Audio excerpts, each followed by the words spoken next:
Hello friends, જય માતાજી. આપણે બનાવશું આજે દહીંની તિખારી.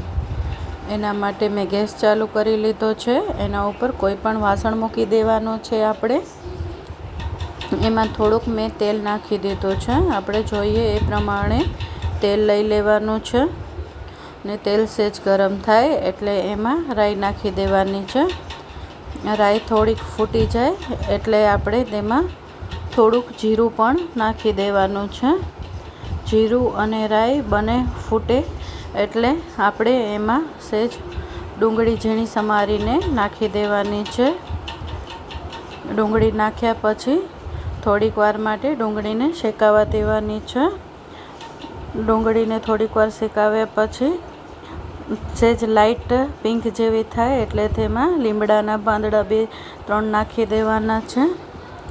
લીમડાના પાંદડાને થોડીક વાર તેલમાં શેકાવા દેવાના છે. હવે તેમાં થોડું આપણે સ્વાદ પ્રમાણે મીઠું નાખશું.